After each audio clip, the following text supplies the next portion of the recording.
Nigeria's top presidential contenders make last-minute appeals for votes ahead of Saturday's elections, while Senegalese voters are set to choose a new president Sunday in an election focused on the economy. Malawi's albinos ask the government to declare the country unsafe for those with a genetic condition. In our health segment, we'll hear from an expert on strategies African countries can adopt to improve health and their economies. Africa 54 starts right now.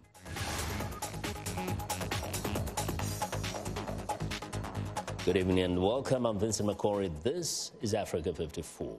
Now, Nigeria's rescheduled presidential election is just 2 days away, but the week-long delay in the poll may depress turnout. Voters and civil society groups say that many people who returned home to cast their ballots last weekend may not be able to afford to make the trip again for Saturday's election. If you recall, less than 6 hours before the polls were due to open on February the 16th, Nigeria's Independent National Electoral Commission pushed back the vote. The postponement shocked and upset many people who had spent money on travel. Now standing by live in Abuja to tell us more about this election is Grace Abdul. Now, Grace, Nigeria has some 84 million registered voters, and INEC is under considerable pressure to get this vote right. The big question remains, will INEC be ready for Saturday's ballot?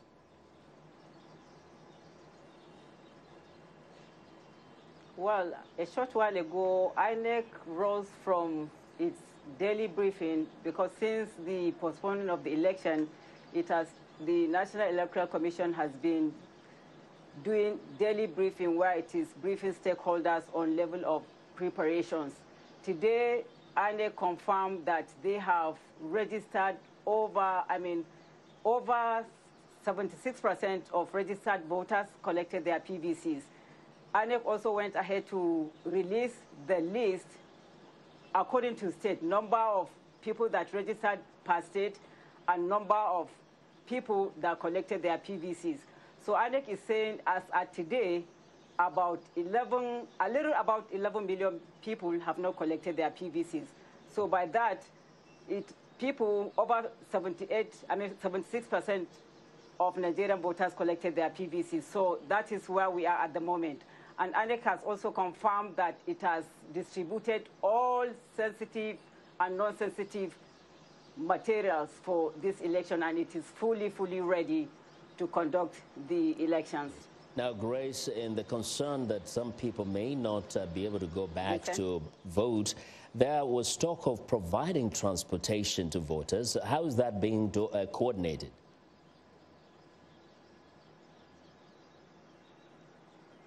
Interestingly, many people that traveled last week for the elections, and a good number of them did not return because they are saying that they want their votes to count.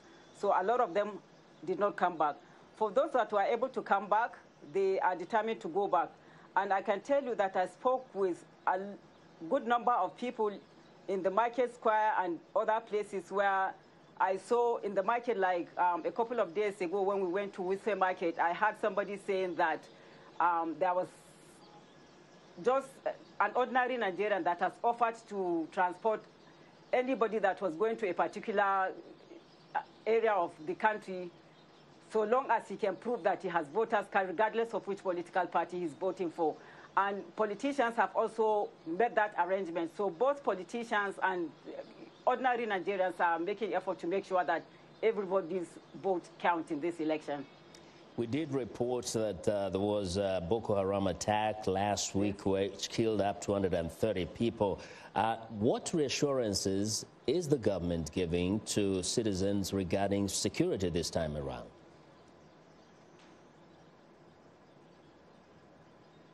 Well, as a matter of fact, the governor of that state, as you may know, Vincent, that a good number of people that are in those states that are more affected by Boko Haram attacks are still in IDP camps.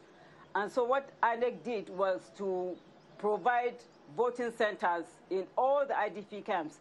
So those people will be able to vote because they have security around them. So INEC is saying that even that is well taken care of.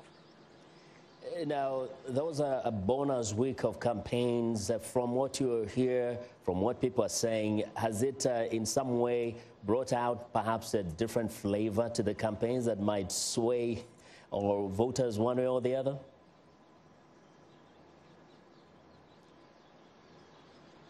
I'm sorry, I didn't hear that. I just wanted to know if perhaps this extra week of campaign did help the politicians to bring up a few issues that perhaps were not brought up before, hopefully to catch a few more voters who may not have decided.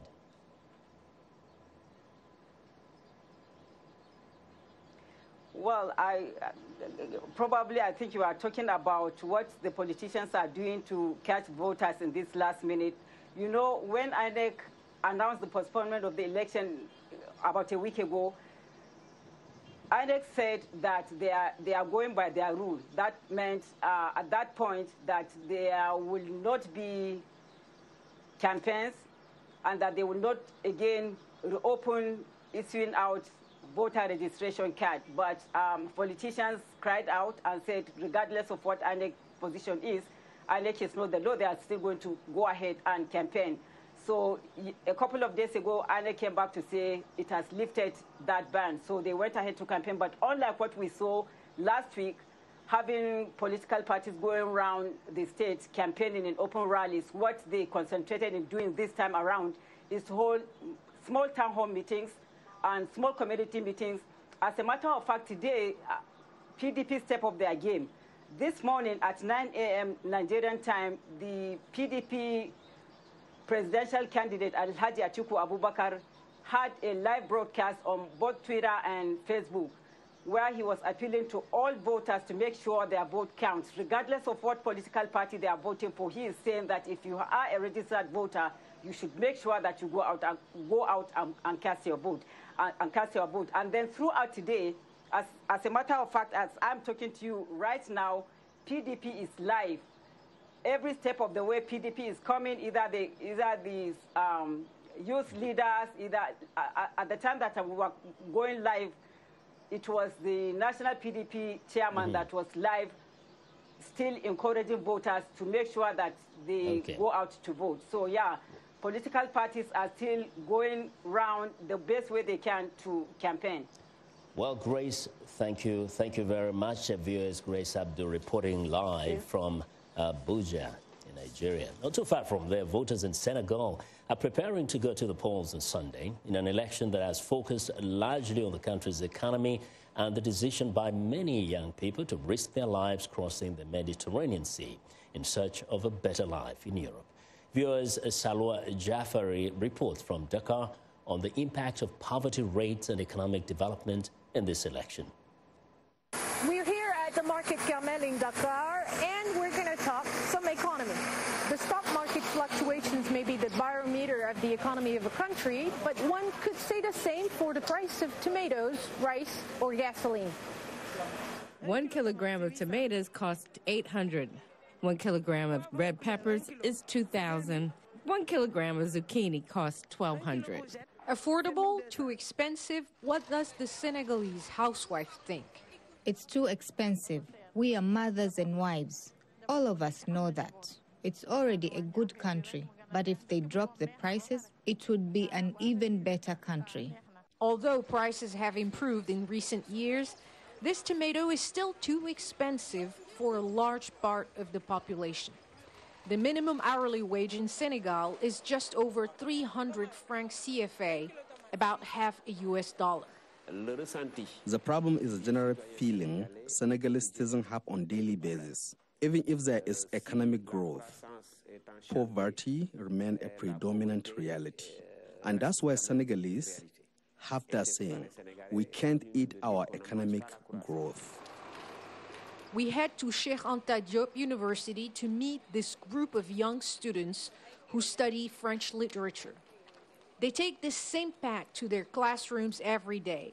Despite their commitment to complete their studies, they denounce difficult conditions and wonder about their future. Lack of classrooms and teachers. Lack of scholarships.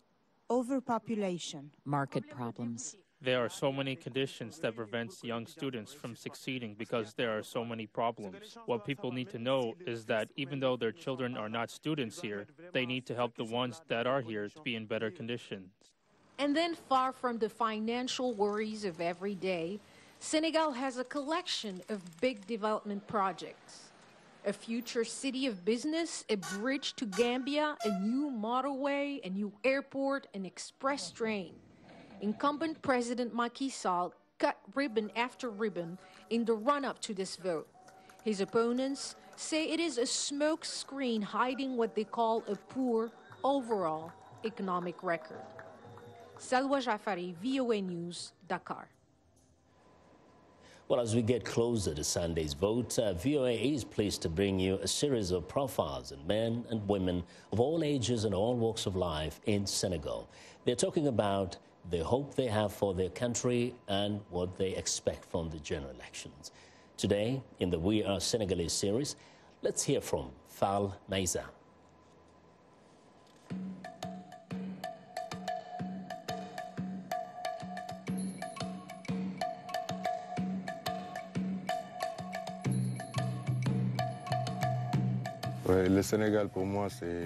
For me, Senegal is the most beautiful country in the world. There is peace, there is tranquility, its colors, its smells, its lights, and its smiles. Being Senegalese is anyone who loves this country and cares about its future. We encounter many problems daily here in St. Louis. Insalubrity, traffic jams, our markets are not clean, and they are mismanaged. Really, it is not beautiful. I want St. Louis to move forward and deserve its place in the UNESCO World Heritage. The responsible people for the country's problems are us, the citizens of this country. It's us, because everyone should do its share. It's like a bicycle. No part can work without the other. If we were united, we could go far. Yes, like on a bicycle. To pedal is to progress, to prosper. To preserve peace in Senegal, for me, we must educate ourselves. Because here we are poorly educated. But when people know their rights and there's equity and justice prevails, there will always be peace. Some European countries do not want women candidates. France first. For us, women are women, men are men. We have a lot of men who can solve the problems. Going to see women is like asking for help. We love women, but we also love them at home. This is not the time in Senegal. We have much bigger fish to fry. Men are enough to solve the problem. The presidential election is like going to war, men first. They say that justice is blind, but the one we have here has her eyes open. If I were elected president, justice would prevail. Everything would be in the right way. Everyone would have a job and good health care.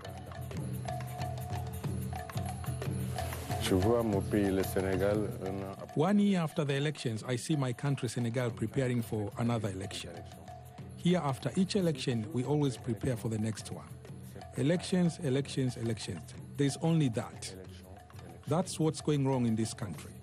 It would be nice to work and forget the elections until their real dates, 2 or 3 months before. But here, it is every year that we prepare the elections, again and again.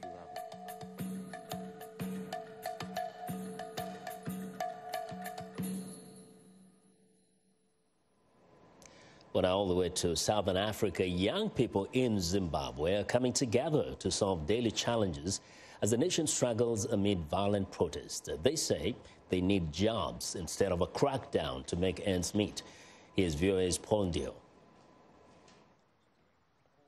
Every day, young people gather in different rooms here at Open Pali. Magamba Networks, a creative space for innovation, located in the Zimbabwean capital, Harare. They are journalists and activists representing various communities. Monya Blogo manages the space. I think this place is a model of what young Zimbabweans can do, or what young Zimbabweans aspire to do. This is something that came from ordinary Zimbabweans who saw a gap in the market and decided to fill it and opened it up to other young people to come and use. While their eyes are fixated on their laptop screens, these young people are also focused on a mission. They are corroborating and developing strategies to stay afloat during this economic downturn. Tatenda Simgai is determined to keep pushing on despite challenges. The reason why I'm an activist is because of the realization that being young,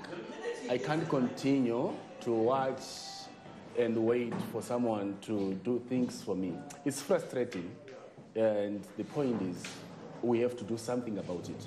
That is why I'm part of movement building, part of the solution creation towards the end of this crisis. This is the harsh reality of Zimbabwe's soaring unemployment rate that is particularly hard-hitting on young graduates. Faith Mvodudu says she's hoping for a better future. Jobs, to create jobs, because right now we've got a situation where after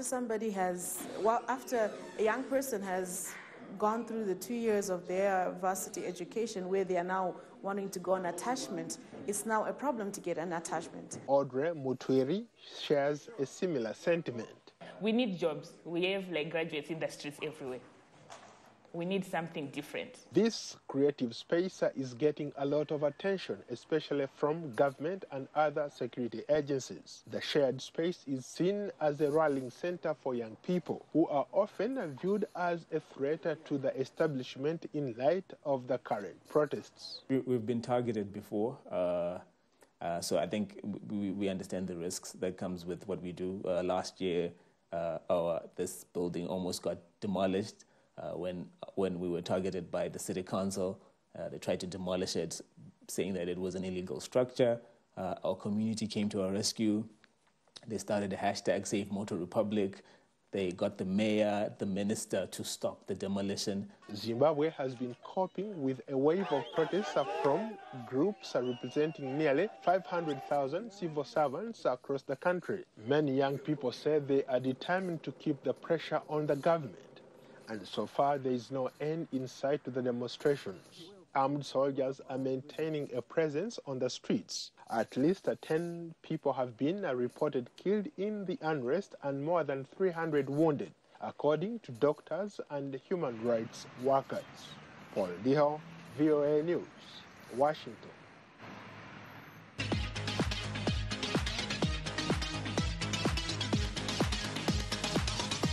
Well, it's time for our health reporter, and joining us now is Africa 54 health correspondent Lino Amadou with a look at a new health initiative to train medical professionals through virtual learning. Lino. That's right, Vincent. Get this. Experts say worldwide, millions of people cannot get the care they need due to lack of access, because very often medical expertise is available only in major treatment centers far away from some communities. This problem is particularly acute in Africa, where a large population lives in rural areas. Project ECO is an initiative which aims to address this challenge and reduce the distance between experts and patients, combining proven adult learning techniques with basic video technology. Project ECO connects groups of frontline providers with specialists at distance medical centers through virtual learning collaborative. And joining us live via Skype from Albuquerque, New Mexico, for more on Project ECO is Dr. Bruce Baird Struminger, Senior Associate Director with the ECO Institute and Associate Professor of Medicine, Division of Infectious Diseases with the University of New Mexico Health Sciences Center. Dr. Bruce, welcome to the program. Thank you, Leonard. Really a pleasure to be with you. Talk to us about Project ECO. What makes this distance learning platform unique? What makes Project ECO unique is that we're harnessing the technology that we're using now, something like Skype, video conferencing that can work over low bandwidth to connect communities of learners, doctors, nurses, pharmacists, laboratory technicians, public health professionals, and connect them across a country or across multiple countries to come together and learn from experts and from each other about how to provide best practice health care in their countries.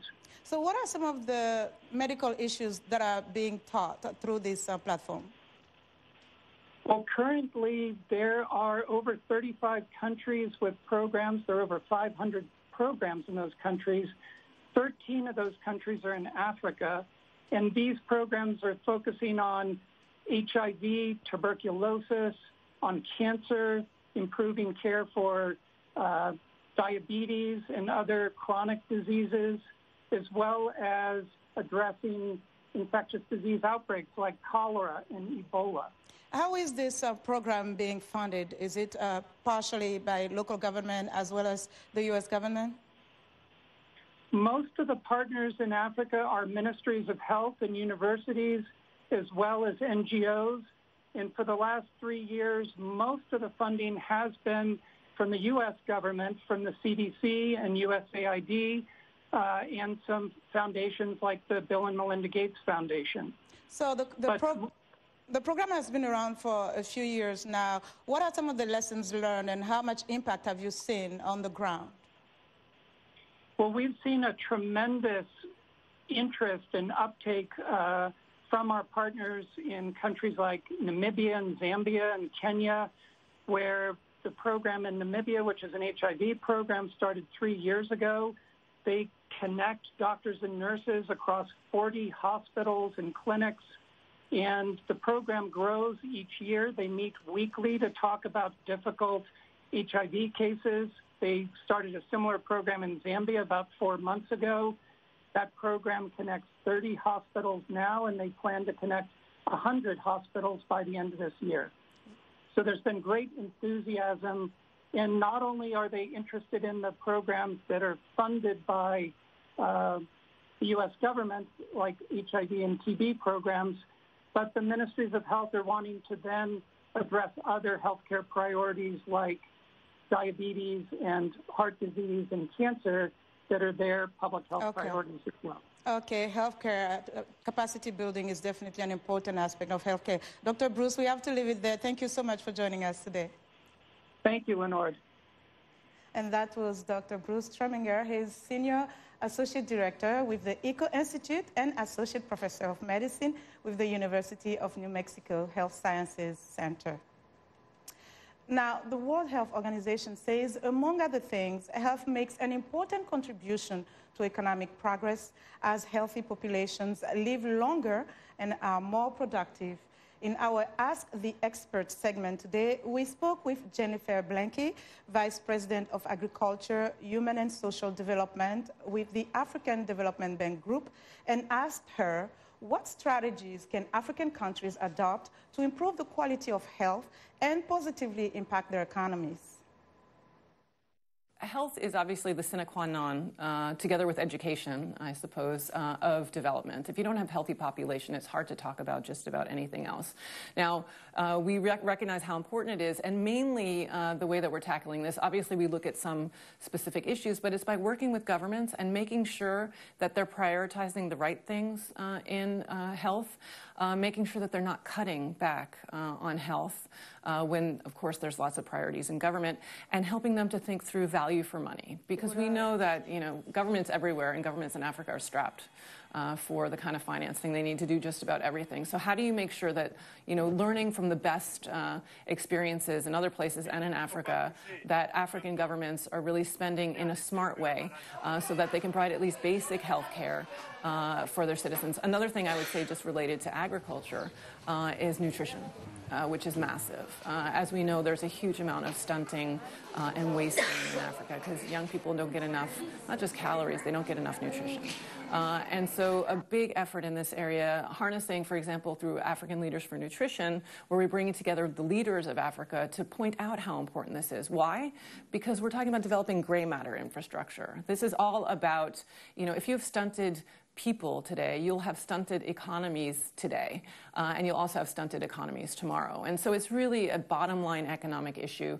And so we're really focusing on the first 1,000 days of life from conception, which is when really that gray matter infrastructure is developing, and it's really picking up steam. If you think about value for money, it's the sort of thing, where are you going to focus, right? If you have to start, where are you going to focus? And an example would be looking at neonatal care, for example, making sure that you're getting the right kinds of medicines and preventative medicines to the citizens. And, you know, for example, we'd say you don't have to build a fancy new hospital in a rural area, for example. We have ways, we have methods of making sure that you roll out sort of basic infrastructure using the latest technologies and training up people with a lot of the basic things that you need to do. Just provide that health care that makes sure that people are getting, you know, a basic level. And this already will boost the quality of health of people around Africa. And that was Jennifer Blankey sharing some strategies to improve the quality of health in African countries. If you have a medical question that you would like to have answered, tweet me at Linor Moudou, and we'll have a medical expert respond to your query. Now, depression is more than just being sad. It's a serious disease that interferes with normal life, a sense of self-worth, and in serious cases, it can end in suicide. But depression is also treatable with talk therapy, medication, or a combination of the two.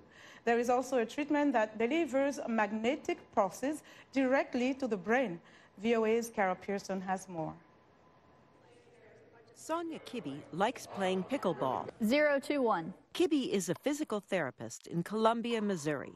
She is normally active, but last year, because of severe depression, she had trouble making simple decisions. Just dumb little decisions that we make that we don't even think about, I have to think about. And then it just gets me more stressed out because every little decision is hard. People who are depressed are often listless. Depression affects eating habits and sleep.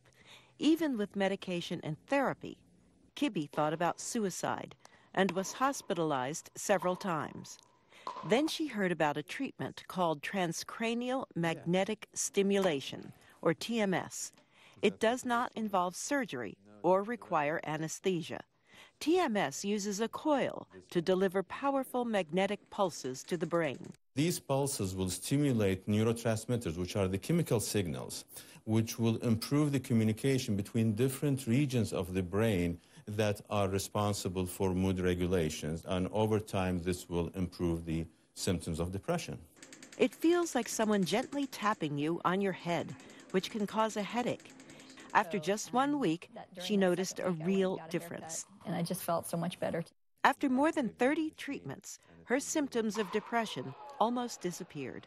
Basically, 50–60% of people who suffer from treatment-resistant depression will see a clinically meaningful response to TMS, and 1/3 of these people will go into remission, which means that their symptoms will go away.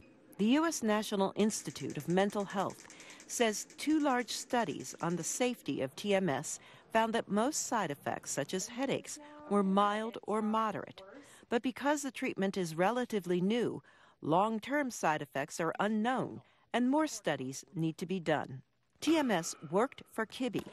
She returned to work and picked up pickleball again. Carol Pearson, VOA News.